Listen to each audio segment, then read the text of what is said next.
আসসালামু আলাইকুম। দশম শ্রেণীর বিজ্ঞান শাখার সকল শিক্ষার্থীদের শেখদি আব্দুল্লাহ মোল্লা স্কুল অ্যান্ড কলেজের পক্ষ হতে আমি নওরিন সুলতানা আখন্দ স্বাগত জানাচ্ছি আজকের ক্লাসে। শিক্ষার্থী বন্ধুরা, আমি তোমাদের জন্য উচ্চতর গণিতের আর একটি ক্লাস নিয়ে এসেছি। তোমাদের নিশ্চয়ই মনে আছে আমরা ঘনজ্যামিতি অংশে অর্থাৎ অনুশীলনী 13-র উপরে গত ক্লাসটি করেছি। তাহলে সেই ক্লাসের উপরে আমরা আরো কয়েকটি প্রবলেম আজকে সলভ করার চেষ্টা করব। তোমরা প্রত্যেকে মনোযোগী হও। শিক্ষার্থী বন্ধুরা, আমি অনুশীলনী 13-র উপরে কয়েকটি সূত্র নিয়ে অর্থাৎ ঘনজ্যামিতি অংশের সুষম ঘনজ্যামিতির কয়েকটি সূত্র নিয়ে তোমাদের সামনে উপস্থাপন করেছিলাম এবং আলোচনা করেছিলাম।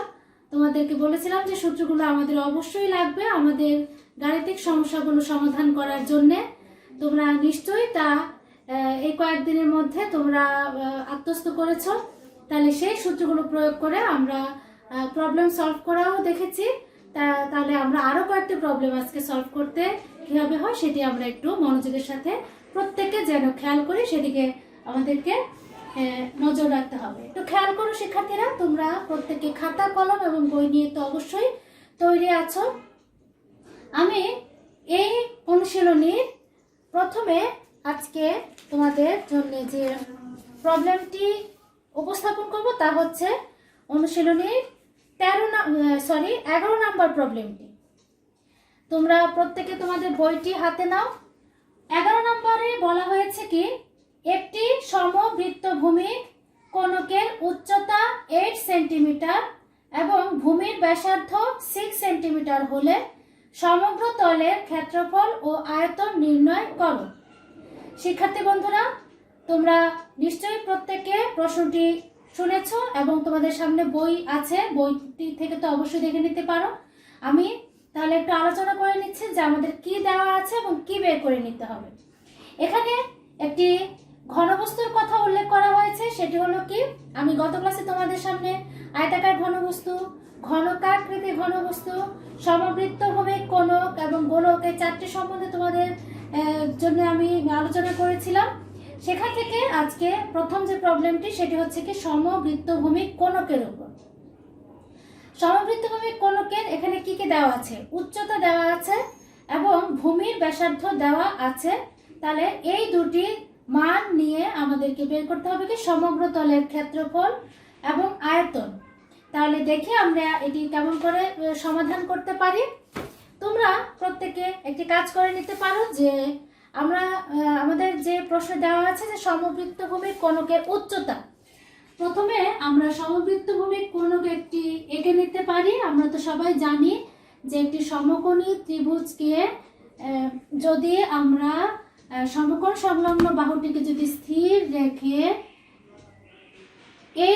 এই বাহুটিকে আমাদের যে অতিভুজ এই পোর্শনটিকে যদি একটু ঘুরিয়ে নিয়ে আসি, তাহলে যে ঘনবস্তু উৎপন্ন হবে সেটাই কিন্তু মূলত কোণক। তাহলে কোণকের এখান থেকে এই পর্যন্ত অংশটাকে আমরা উচ্চতা বলতে পারি, অর্থাৎ এটি হচ্ছে কি h এবং এটি হচ্ছে কি তোমার ভূমির যে সার্কেলটা উৎপন্ন হয়েছে অর্থাৎ ভূমির কেন্দ্র। তাহলে এখান থেকে পরিধি পর্যন্ত দূরত্বটাকে আমরা বলতে পারি কি রেডিয়াস বা ভূমির ব্যাসার্ধ। আমাদের এই দুটি মানে কিন্তু দেওয়া আছে, তাই তো শিক্ষার্থীরা? তাহলে আমাদের বলা হয়েছে কি যে কোণকের উচ্চতা 8 সেন্টিমিটার। তাহলে আমরা কি এই কাজটি করে নিতে পারি না যে ধরি সমবৃত্তভূমি কোণকের উচ্চতা h is equal to 8 centimetre. তাহলে আমরা এই কাজটি আগে করে দিচ্ছি। ধরি সমবৃত্তভূমি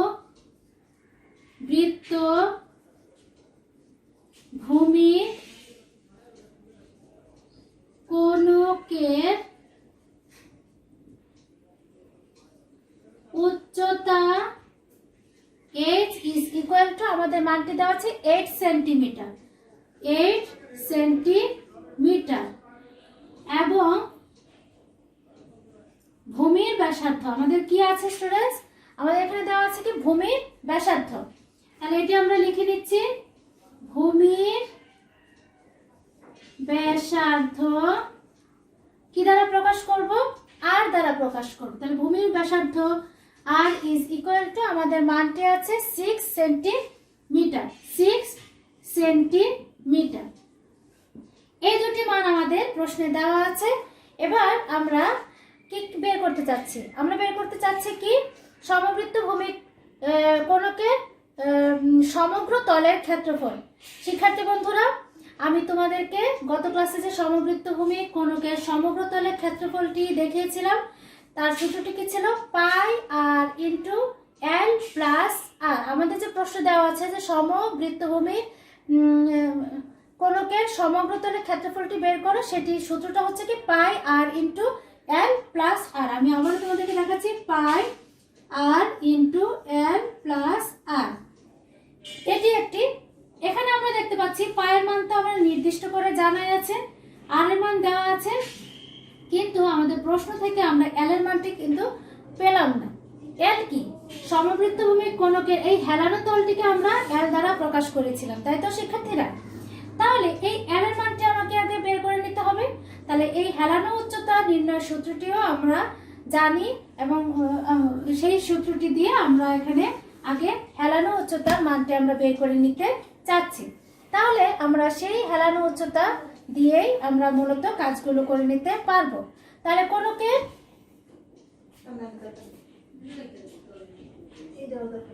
শিক্ষার্থী বন্ধুরা, তাহলে এখন আমাদের কাজের প্রয়োজনে কি করব? কোণকের হেলানো উচ্চতা L is equal to square root of h square plus r square। এটি আমরা নিয়ে নিলাম এবং হেলানো উচ্চতাকে আমরা কোন এককে রাখবো? যেহেতু আমাদের সেন্টিমিটার আছে, তাহলে আমরা এখান থেকে সেন্টিমিটারে রাখবো, সেজন্য আমরা এখানে কি দিয়ে দিব? একক। এবার মান বসিয়ে দাও। স্কয়ার রুট অফ h এর মান কত পেয়েছি আমরা? 8। 8 স্কয়ার প্লাস r এর মান কত পেয়েছি? 6। এখানে কত? আমাদের এককটি আছে সেন্টিমিটারে। ইজ ইকুয়াল টু 8 8 64, 6 6 কত? 36। 64 যোগ 36 কত হবে? এখানে স্কয়ার রুট অফ 100। তাহলে 100 কে যদি আমরা বর্গমূল করি তাহলে এর মানটি কত পাবো আমরা? 10। তাহলে দেখো শিক্ষার্থী বন্ধুরা, এখান থেকে আমরা এল এর মানটি কত পেলাম? 10 সেন্টিমিটার। একটু আগে যে আমরা বলেছি যে সমগ্র তলের কোণকে আমাদের যে বলা হয়েছে সমগ্র তলের ক্ষেত্রফলটি বের করো, এখন আমরা সেখানে শুধুমাত্র সূত্র বসাবো এবং এই মানগুলো বসিয়ে দিব। তাহলে আমরা দেখি সমবৃত্ত ভূমি কোণকের সমগ্র তলের ক্ষেত্রফল। আমরা এখানে আমরা জানি লিখে নিব। আমরা জানি সমবৃত্তভূমি কোণকের আমাদের প্রশ্নে বলা হচ্ছে সমগ্র তলের ক্ষেত্রফল। তাহলে সমগ্র তলের ক্ষেত্রফল is equal to pi r into l plus r বর্গ একক। তাহলে পায়ের মানটি কত স্টুডেন্টস? তাহলে শিক্ষার্থী বন্ধুরা, পায়ের মানটি তো আমরা জানি 3.1416 ইন্টু আর এর মানটি আমাদের কত দেওয়া আছে? আর এর মানটি আমাদের দেওয়া ছিল 6 সেন্টিমিটার। তাহলে আমরা সেটি লিখে দিচ্ছি 6 ইন্টু এল এর মানটি কত পেয়েছি? 10 প্লাস আর এর মানটি কত পেলাম? 6 বর্গ একক। তাহলে বর্গ একক, আমাদের এককটি আছে সেন্টিমিটারে, তাহলে আমরা লিখে দিতে পারি কি? বর্গ centimetre is equal two 3.1416 into 10 plus 6। এখানে কত হলো? 6 ইন্টু 16 বর্গ সেন্টিমিটার। এখন আমরা ক্যালকুলেশন করলে এই মানটি আমরা কত পাবো? 301.5936 5936 বর্গ সেন্টিমিটার। তাহলে দেখলে তো শিক্ষার্থী বন্ধুরা, আমরা এখান থেকে সমবৃত্তভূমি কোণকের সমগ্র তলের ক্ষেত্রফলটি নির্ণয় করে নিলাম। এবার আমাদেরকে কি বের করতে বলা হয়েছে দেখো, সমবৃত্তভূমি কোণকের আয়তন। তাহলে তোমাদের নিশ্চয়ই মনে আছে যে সমবৃত্তভূমি কোণকের আয়তন নির্ণয় সূত্রটি হচ্ছে 1/3 পাই আর স্কয়ার এইচ। তাহলে আমরা এভাবে যদি মানটি বসিয়ে দিই এবার, এবং কোণকের আয়তন is equal to 1/3 pi R square H. যেহেতু আয়তন সেজন্য আমরা কি লিখব, ঘন একক is equal to 1/3 ইন্টু পায়ের মানটি কত 3.1416 ইন্টু আর এর মানটি আমাদের দেওয়াই ছিল 6 স্কয়ার ইন্টু এইচ এর মানটি আমাদের কত দেওয়া ছিল শিক্ষার্থীরা 8। তাহলে 8 ঘন সেন্টিমিটার। তাহলে আমরা এখান থেকে যদি ক্যালকুলেশন করি 1/3 ইন্টু 3.1416 ইন্টু 36 ইন্টু 8 ঘন সেন্টিমিটার। আমরা ক্যালকুলেশন করি,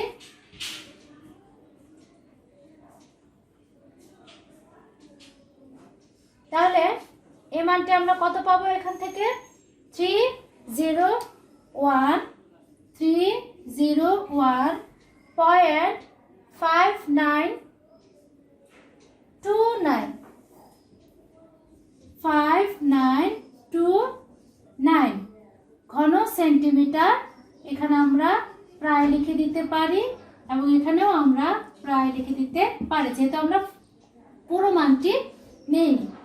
তাহলে শিক্ষার্থী বন্ধুরা তোমরা নিশ্চয়ই দেখতে পেয়েছো আমাদের যে মানগুলো দেওয়া ছিল এইচ এবং আর এর মান, সেখান থেকে আমাদের প্রয়োজন অনুসারে আমরা হেলানোতল অর্থাৎ এল এর মানটি নির্ণয় করে নিয়েছি।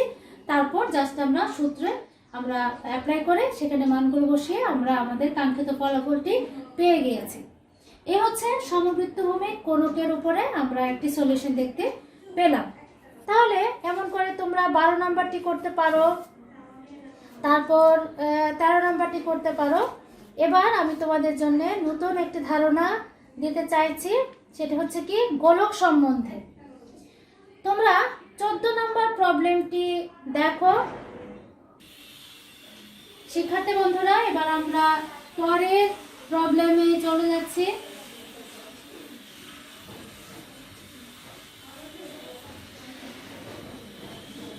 আমরা এবার 14 নম্বর প্রবলেমটি নিয়ে আলোচনা করছি। 14 নম্বরে কি দেওয়া আছে তোমরা একটু খেয়াল করো। 6 সেন্টিমিটার ব্যাসার্ধ বিশিষ্ট একটি গোলকের পৃষ্ঠতল ও আয়তন নির্ণয় করো। তাহলে এখানে দেখতে পাচ্ছি যে আমাদের আরো একটি ঘন বস্তুর কথা এখানে উল্লেখ করা হয়েছে, সেটি হচ্ছে কি গোলক। এই গোলকের ব্যাসার্ধ দেওয়া আছে 6 সেন্টিমিটার। তাহলে তার পৃষ্ঠতল ও আয়তনটি আমাদেরকে নির্ণয় করতে বলা হয়েছে। তাহলে এখন আমরা কি করব স্টুডেন্টস? তাহলে এবার আমরা কি করতে পারি, যেহেতু 6 সেন্টিমিটার ব্যাসার্ধ বিশিষ্ট একটি গোলকের পৃষ্ঠতলের কথা বলা হয়েছে, তাহলে আমরা বলতে পারি কি ধরি গোলকের ব্যাসার্ধ r ইজ ইকুয়াল টু আমাদের মানটি দেওয়া আছে 6, সেটি আমরা দিয়ে নিতে পারি। ধরি গোলকের ব্যাসার্ধ r ইজ ইকুয়াল টু আমাদের মানটি কত দেওয়া আছে 6 সেন্টিমিটার। 6 সেন্টিমিটার। তাহলে আমরা জানি গোলকের আমাদেরকে প্রথম মানটি বের করতে হয়েছে, বলেছে কি পৃষ্ঠতলের ক্ষেত্রফল। আমরা জানি গোলকের পৃষ্ঠতলের ক্ষেত্রফল নির্ণয়ের সূত্র হচ্ছে 4 পাই আর স্কয়ার। তাহলে সেটি আমরা লিখে দিচ্ছি, গোলকের পৃষ্ঠতলের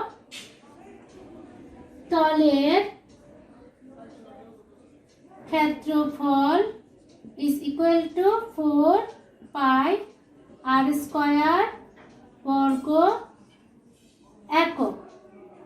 তাহলে আমরা মানগুলো বসিয়ে দিচ্ছি। 4 ইন্টু পায়ের মান কত 3.1416 ইন্টু আর এর মান কত 6 স্কয়ার বর্গ।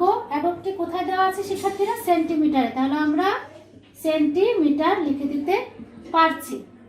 4 ইন্টু 3.1416 ইন্টু 36 বর্গ সেন্টিমিটার। এবার আমরা ক্যালকুলেশন করি। তাহলে তার মানটি পাবো কি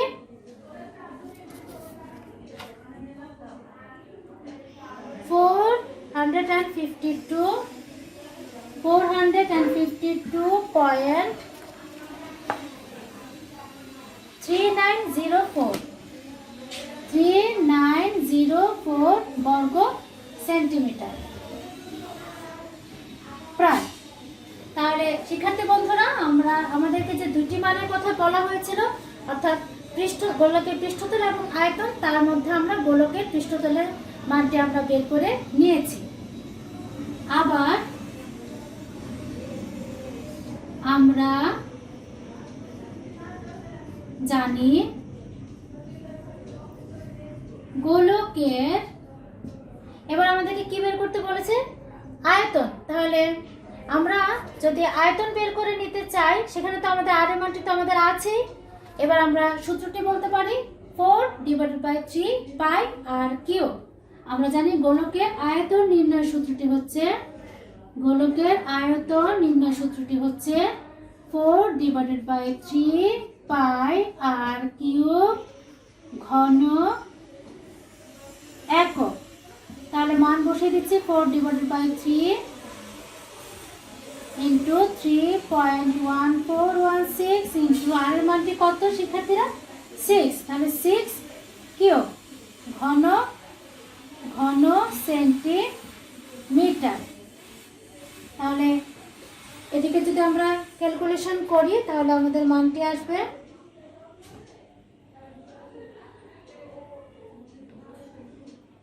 904.7808 ঘন সেন্টিমিটার প্রায়। স্টুডেন্টস, তোমরা দেখতে পেলে যে আমাদের 14 নম্বরে যে দুটি মানের কথা বলা হয়েছে, গোলকের পৃষ্ঠতলের ক্ষেত্রফল এবং আয়তন, শুধুমাত্র আমরা গোলকের যে ব্যাসার্ধটি দেওয়া ছিল সেই মানটি দিয়ে সূত্রের মধ্যে আমরা মানটি বসিয়ে আমরা দুটির মানই কিন্তু বের করতে পেরেছি। তাহলে তোমরা নিশ্চয়ই বুঝতে পারছো যে এই অনুশীলনের প্রবলেমগুলো সলভ করার জন্য সূত্রগুলো আমাদের কতটা গুরুত্বপূর্ণ, এবং খেয়াল রাখতে হবে যে কোনটার জন্য কোনটা আমাদেরকে ব্যবহার করতে হচ্ছে। আচ্ছা, আমি আজকে তোমাদেরকে কোণক দেখালাম, সমবৃত্তভূমিক কোণকের উপরে প্রবলেম সলভ করলাম, গোলকের উপরে প্রবলেম সলভ করলাম। এবার তোমাদের যে একটি প্রবলেমের কথা আমি বলছি, তোমাদের পাঠ্য বইয়ের 16 নাম্বার। কি বলা হয়েছে? একটি ফাঁপা লোহার গোলকের বাইরের বেশ 13 সেন্টিমিটার এবং লোহার বেধ 2 সেন্টিমিটার। ওই গোলকে ব্যবহৃত লোহা দিয়ে একটি নিরেট গোলক তৈরি করা হলো, তার বেশ কত হবে? খেয়াল করো শিক্ষার্থীরা, একটি গোলকের কথা বলা হয়েছে। গোলকটি কেমন? ফাঁপা। ভিতরটা কি হবে? ফাঁপা হবে। তাহলে এই গোলকের বাইরের যে বেশটা, কেন্দ্র থেকে একেবারে বাইরের পৃষ্ঠতলের যে পরিধিটা আছে সেইটুকু পর্যন্ত দূরত্বটা কথা বলা হয়েছে। কেন্দ্র থেকে ওইটুকু, এটা তো হচ্ছে রেডিয়াস, কিন্তু আমরা যদি কেন্দ্র দিয়ে যাবে যেটা ওই গোলকের একটা পোর্শন থেকে আরেকটা পোর্শন পর্যন্ত দূরত্বটা, সেটাকেই তো আমরা বেশ বলবো। সেই বেশের মানটি দেওয়া আছে 13 সেন্টিমিটার। এবং লোহার, যেহেতু লোহার তৈরি গোলকটি, তাহলে লোহার যে পুরুত্বটা এখানে বলা হয়েছে বেধ, সেটাকে আমরা পুরুত্বের সঙ্গে কথাটিও বলতে পারি। তাহলে এই পুরুত্ব বা বেধ কত? 2 সেন্টিমিটার।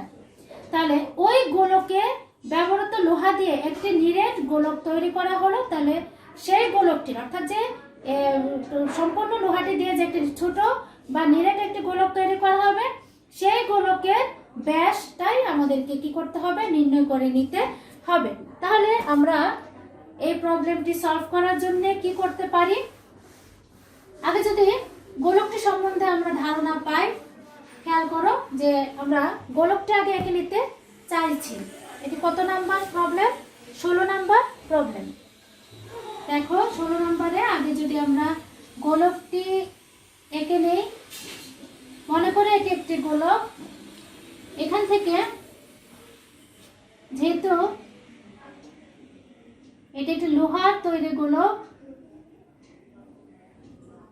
তাহলে এই যে বলা হয়েছে কি যে ফাঁপা গোলকটি রয়েছে তার ব্যাস 13 সেন্টিমিটার। আমাদেরকে এখানে কি দিয়েছে? তার ব্যাসটা হচ্ছে 13 সেন্টিমিটার। তাহলে এখান থেকে এইটুকু পোর্শন, এখান থেকে এইটুকু পোর্শনকে আমরা কত বলতে পারি? 13 সেন্টিমিটার। বুঝতে পেরেছো শিক্ষার্থী বন্ধুরা? আচ্ছা, এবং এই যে লোহার যে পুরুত্বটুকু বা বেদ, তাহলে এইটুকুকে আমরা কি বলবো? এখানে আমি একটু বাইরে এরো চিহ্ন দিয়ে দেখাচ্ছি। এটা হচ্ছে কত? 2 সেন্টিমিটার। এখানে বলা হয়েছে কি এই বেদটুকু হচ্ছে 2 সেন্টিমিটার। তাহলে আমরা চিত্রটি সম্বন্ধে ধারণা পেলাম, সেখান থেকে আমরা আমাদের প্রবলেমটি সলভ করে নিচ্ছি। বলা হয়েছে একটি ফাঁপা গোলকের লোহার বাইরের ব্যাস 13 সেন্টিমিটার এবং লোহার বেদ 2 সেন্টিমিটার। তাহলে সেখান থেকে আমরা আমাদের প্রবলেমে যাচ্ছি। আমরা প্রথমে করে নিতে পারি যে লোহার বাইরে দেওয়া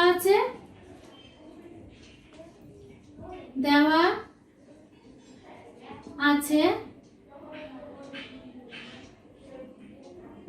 ফাঁপা গোলকের বাইরের ব্যাস, অর্থাৎ গোলকের বাইরের ব্যাস কত দেওয়া আছে? 13 সেন্টিমিটার। তাহলে সুতরাং গোলকের আমাদের প্রবলেম সলভ করার জন্য আমরা r দিয়ে করি, তাহলে r এর মানটি বের করে নেব। আমাদের ব্যাস থাকলে তাকে যদি 2 দ্বারা ভাগ করি তাহলে কিন্তু আমরা ব্যাসার্ধ r পেয়ে যাচ্ছি। তাহলে গোলকের বাইরের ব্যাসার্ধ সমান 13 divided by 2 centimetre is equal to 6.5 centimetre. এবার খেয়াল করো শিক্ষার্থী বন্ধুরা, এবার যদি আমরা সেখান থেকে ফাঁপাগুলোকে ব্যাসার্ধটা নির্ণয় করে নিয়েছি, সেটাই তারপরে আমরা কি করব যে এখন ভেতরের অংশটুকু অর্থাৎ ফাঁপা যে অংশটুকু লোহা ছাড়া সেই অংশটুকুকেও তো আমরা সার্কেলের সঙ্গে তুলনা করতে পারছি। তাহলে সেটির ব্যাসার্ধটি কত পেলাম আমরা? খেয়াল করো তো, সেটির ব্যাসার্ধ আমরা কিভাবে বের করতে পারবো? তাহলে গোলকে এখন আমরা করতে পারি কি, গোলকের ফাঁপা অংশের ব্যাসার্ধ কত হবে শিক্ষার্থী বন্ধুরা? আমরা তো গোলকটির ব্যাসার্ধ 6.5 পেয়েছি, সেখান থেকে যদি 2 মাইনাস করে দিই, যেহেতু লোহার পুরুত্ব কত? 2 সেন্টিমিটার, তাহলে আমরা যদি 2 মাইনাস করে দেই তাহলে সেখান থেকে আমরা কত পাবো? 4.5 সেন্টিমিটার। আচ্ছা, তাহলে এখন আমরা কি করব? আমাদের যা কাঙ্ক্ষিত ফলাফলে, অর্থাৎ আমাদেরকে বলা হয়েছে কি এই সম্পূর্ণ লোহাটিকে দিয়ে, খেয়াল করো শিক্ষার্থীরা, সম্পূর্ণ লোহাটিকে দিয়ে যদি আমরা একটি গোলক তৈরি করতে চাই তাহলে সেটি আমরা সেই গোলকের ব্যাসটা কত সেটা আমাদেরকে বের করে নিতে হবে। তাহলে এখন আমরা কি করতে পারি যে গোলকের ফাঁপা অংশের আয়তনটা নির্ণয় করে নিতে পারি এবং সম্পূর্ণ গোলকের আয়তনটা নির্ণয় করে নিতে পারি। যেহেতু এখান থেকে আমরা গোলকের বাইরের ব্যাসার্ধটুকু পেয়েছি, তাহলে এখন সম্পূর্ণ গোলকের আয়তন কত? আমরা জানি যে গোলকের গোলকের আয়তন নির্ণয়ের সূত্রটি হচ্ছে 4 divided by 3 pi R cube ঘন একক। তাহলে এখান থেকে 4 ডিভাইডেড বাই 3 ইন্টু 3.1416 ইন্টু এই যে সম্পূর্ণ গোলকের জন্য আর এর মানটি কত হবে? 6.5। খেয়াল করছো শিক্ষার্থীরা? তাহলে এখানে আমরা আর এর জায়গায় আমরা কি বসিয়ে দেব 6.5 হোল কিউব ঘন সেন্টিমিটার। এবার আমরা যদি ক্যালকুলেশন করি তাহলে আমাদের মানটি আসবে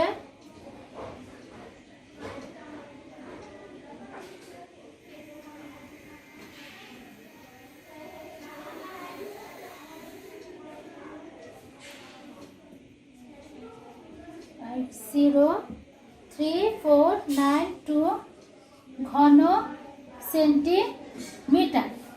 খেয়াল করো শিক্ষার্থী বন্ধুরা, এখান থেকে আমরা পেলাম কি যে সম্পূর্ণ গোলকের আয়তনের একটি মান আমরা নির্ণয় করে নিলাম।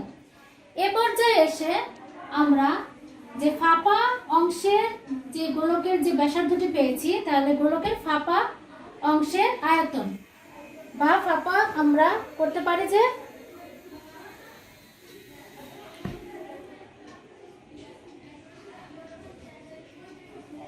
ফাঁপা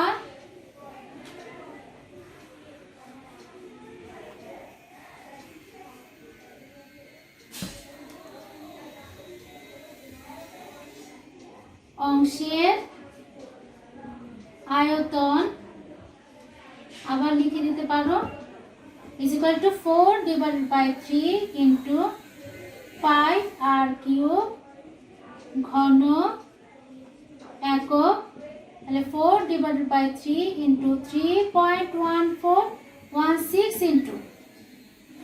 শিক্ষার্থী বন্ধুরা, ফাঁপা অংশের ব্যাসার্ধটা আমরা কত পেয়েছি 4.5। এক্ষেত্রে আমরা আর এর মানটি বসিয়ে দিব 4.5 হোল কিউব ঘন সেন্টিমিটার। তাহলে আমরা যদি ক্যালকুলেশন করি তাহলে এই অংশটির মানটি কি আসবে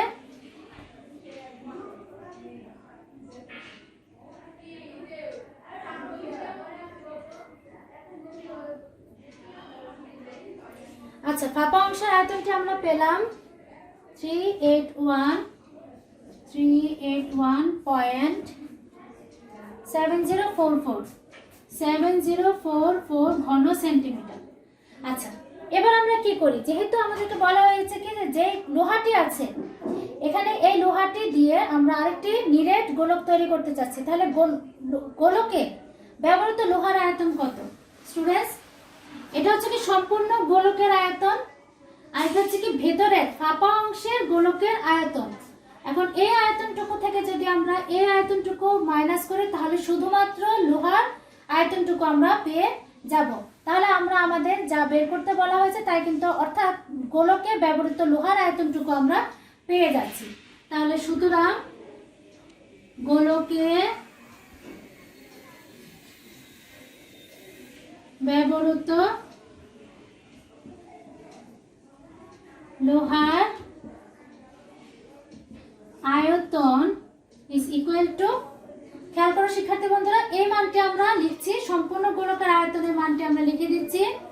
তারপর আমরা আমাদের যে ফাঁপা অংশের যে মানটি থাকবে সেটিও আমরা লিখে দিচ্ছি 7044। আমাদের এককটি আমরা দিয়ে নিচ্ছি ঘন সেন্টিমিটার।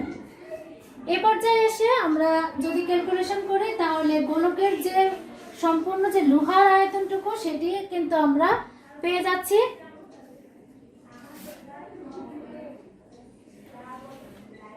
তাহলে কত পাবো মানটি 768.6448 ঘন সেন্টিমিটার।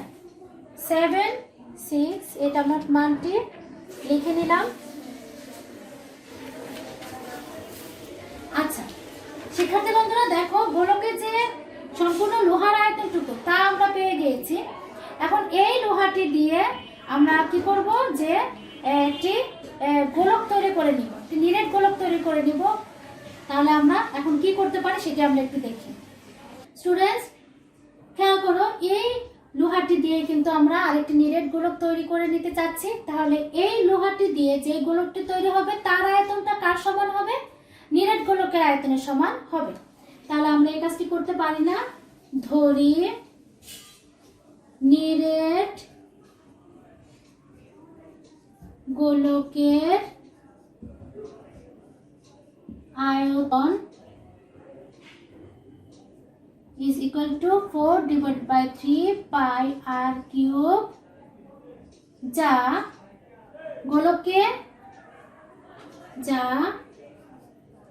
গোলকে ব্যবহৃত লোহার আয়তনের সমান এবং এখানে আর হচ্ছে গোলকের ব্যাসার্ধ। তাহলে আমরা কি লিখে দিতে পারি? আর হচ্ছে গোলকের ব্যাসার্ধ। তাই তো শিক্ষার্থীরা, এবার আমরা শর্ত মতে এই কাজটি করতে পারি। যেহেতু আমরা বলেছি যে 4 divided by 3 pi R cube is equal to কত, আমাদের যে ব্যবহৃত এই গোলকে ব্যবহৃত যে লোহার পরিমাণ তার আয়তনের সমান। তাহলে আমরা এই কাজটি করে নিতে পারি। তাহলে সুতরাং শর্ত মতে 4 divided by 3 pi R cube is equal to 768.6448। তাহলে আমরা এখন জাস্ট ক্যালকুলেশন করে যাব এবং এখান থেকে আমরা এই নিরেট গোলকের, আমাদের টার্গেট হচ্ছে কি নিরেট গোলকের আয়তনটুকু, নিরেট গোলকের ব্যাসটুকু আমাদের বের করা। তাহলে আর এর মানটা যদি আমরা বের করি, সেখানে আমরা কি করব, 2 দ্বারা গুণ করলে ব্যাস বেরিয়ে যাবে। আমাদেরকে গোলকের ব্যাসের মানটি বের করতে বলা হয়েছে।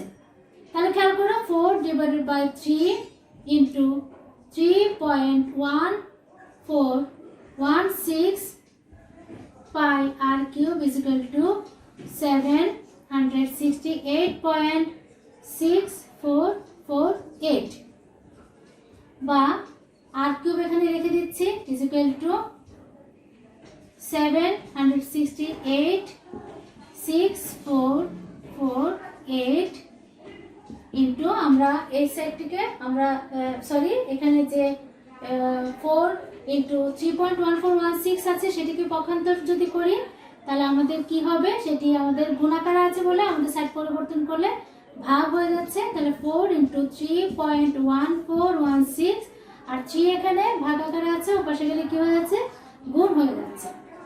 বা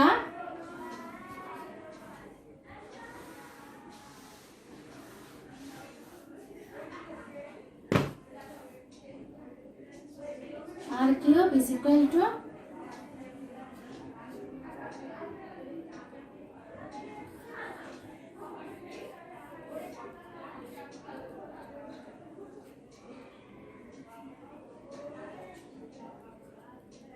আমরা এখান থেকে মান পেলাম 183.5।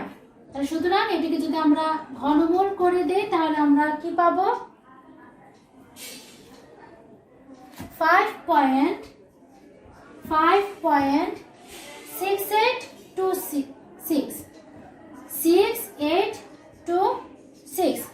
স্টুডেন্টস, তোমরা দেখতে পেয়েছো যে গোলকের আর এর মানটি আমি নির্ণয় করে নিয়েছি, অর্থাৎ নিরেট গোলকের ব্যাসার্ধটি আমরা নির্ণয় করেছি। এখন শুধুমাত্র এটিকে 2 দ্বারা যদি আমরা গুণ করে দিই, তাহলে আমরা নিরেট গোলকের ব্যাসটুকু, আমরা নিরেট লোহার গোলকের ব্যাসটুকু আমরা পেয়ে যাব।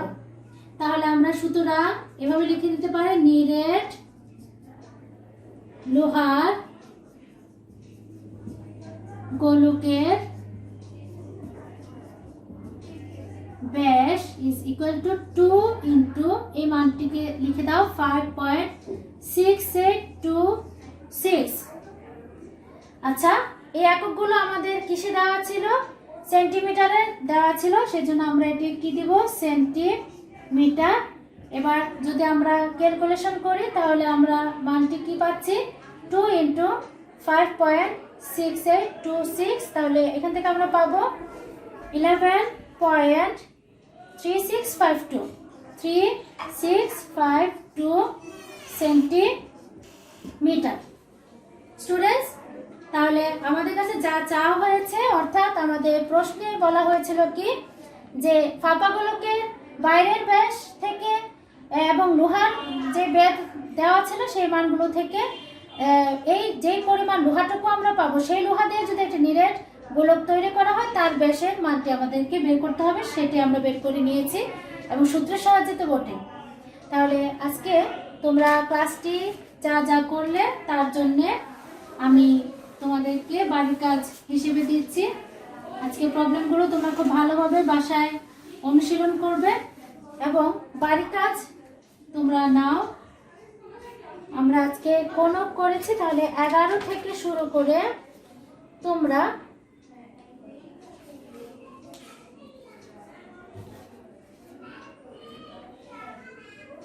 11 থেকে 17 পর্যন্ত এই প্রবলেমগুলো তোমরা বাড়ির কাজ হিসেবে নাও। তাহলে বাসায় ভালো করে প্র্যাকটিস করবে স্টুডেন্টস। আজকের ক্লাসটা আমি এখানে শেষ করছি। আশা করি প্রত্যেকে ভালো থাকবে এবং ভালোভাবে লেখাপড়া চালিয়ে যাবে। ভালো থেকো শিক্ষার্থীরা। আল্লাহ হাফেজ।